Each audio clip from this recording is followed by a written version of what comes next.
Before I even start sharing about journaling as a practice, I want you guys to see what I have right here. I got my journals. Here is my stack of journals, and I also have my iPad up under it for digital journaling. Yes, that's a thing. But I wanted to share this with you because I didn't start out with all of these journals. To be quite honest, I didn't even like journaling. It was something that I was resistant to because in my mind, it had to be done perfect. It had to sound poetic. It had to sound so profound, sound therapeutic. And this is coming from a therapist who didn't like journaling. And so it wasn't until I was able to release that pressure and really release that standard before I really started to dive in and say, oh my goodness, I really love journaling. So I learned that it's really for you to create a safe space for your thoughts, your feelings, your emotions, to document things, to remember things, to process things. And so me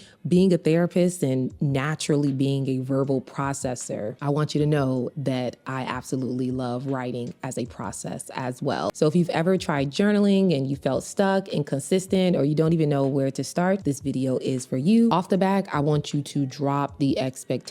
One of the biggest struggles that people have is that they set the bar and the expectations so high that they don't even want to touch it themselves. And so if you don't get started, how are you going to make it consistent? How are you going to get the benefits? So I'm here to tell you that there is no right way to journal. It doesn't have to be a fancy notebook. It doesn't have to be pages upon pages. Truth be told, you don't even have to journal every day. Journaling is not supposed to be done a structured and aesthetically pleasing way for you to be able to get the benefit. It's for you to say, hey, I want to express myself. I want to document something. I need to understand what's going on in my mind. I want to stop myself from going off on folk because they keep trying me. Whatever the case is, or whatever you want to process, it can start just with a notebook that only has blank pages. So before we even jump into more of the video, I want you to drop that expectations that it has to be profound and perfect for you to get started. No, it just has to be for you. That's the way that the journaling practice is going to fit your lifestyle, and where you're going to stay committed is it has to be for you. Not what social media says, not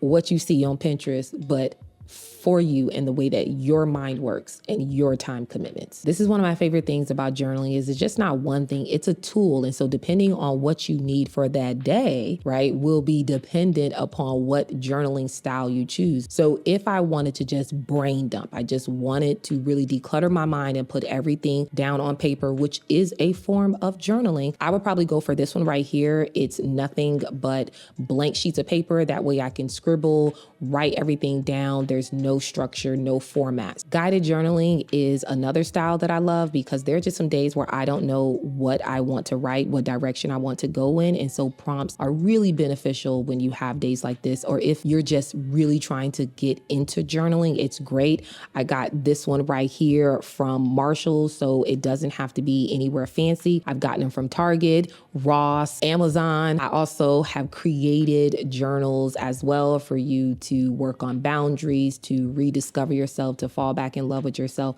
You can find all of those down in the description box below. Another style of journaling is reflective journaling, and I love to incorporate this into either my morning routine or my evening routine, where I really reflect on the intentions that I want to set for the day if I'm journaling in the morning, or I want to reflect on what am I most proud of, what am I grateful for, how did I challenge myself for the day. That would be in my evening journal. Another type, but this is not the only type because there are still many more, but another type that I like to use is future self journaling. And that's when I'm using my healed version or a version of myself that is out of a current situation, talking to my current self who is probably going through it. And so a way that I use that is if I'm in the midst of a struggle or I'm in a really challenging place, I might say, okay, how would my healed version of myself respond to this? What would be something or advice that I would give to myself that is struggling? It allows me to step outside of the pain and the suffering because we all go through things. We all go through things. And so that journaling exercise and style really allows for me to be hopeful, to feel motivated,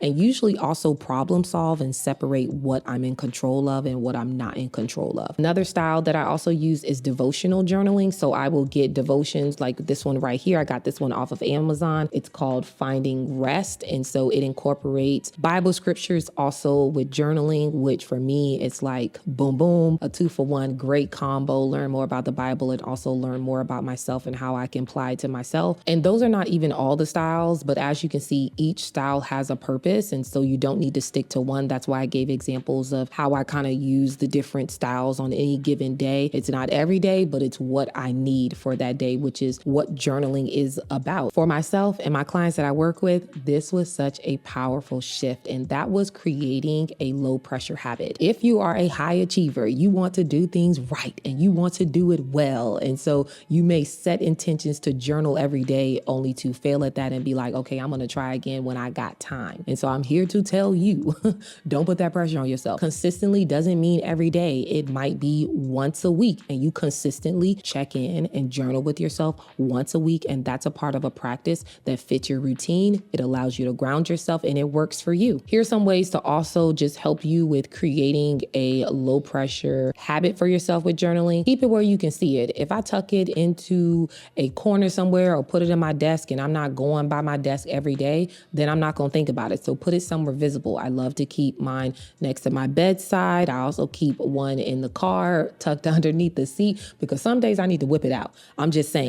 You can also pair it with something that you're already doing. When I talked about my evening routine, I'm already winding down anyways. Why not open up my journal and really do some reflective journaling about what I was doing for my day? Set a time limit. 5 minutes is enough. You don't have to go 10, 15, 20 minutes. I feel like I've been journaling for a long time, and sometimes all I need is 5 minutes. No pressure right there. What it allows for you to do is really start to build that practice.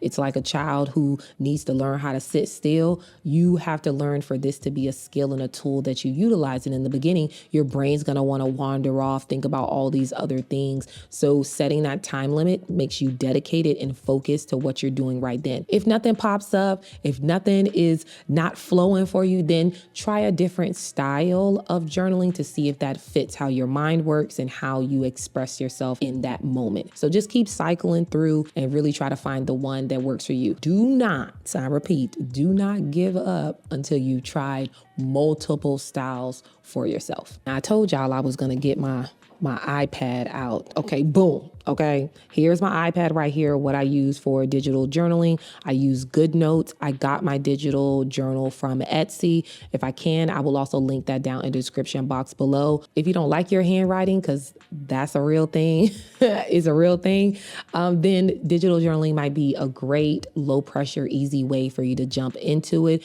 You can also use your phone and use voice notes because, as I said, I was a natural verbal processor, but sitting down and opening up your notes and using the voice to just go at it, right? And just really just let your words come out is also a great way, because the goal is to make journaling more accessible, not something to add to your to-do list. So whatever style, whatever time frame, and whatever way you choose to do it, it's a tool for you to use. As you've gotten to this part of the video, I hope that you feel more confident and ready to start journaling. You may not get to as many as me, but you can start where you are today. And if you're like, I want to get started now, a prompt that you can do that I actually challenge you is to ask yourself and journal about what is something that I want to put down that I've been carrying for too long. I want you to ask yourself that. If you want to dive in deeper or get some of the journals that I have right here, I will leave them down in the description box below. As always, I hope that you found this video helpful. These are some other videos right here that you can also check out. And as always, I will see you in the next video. Happy healing, happy journaling.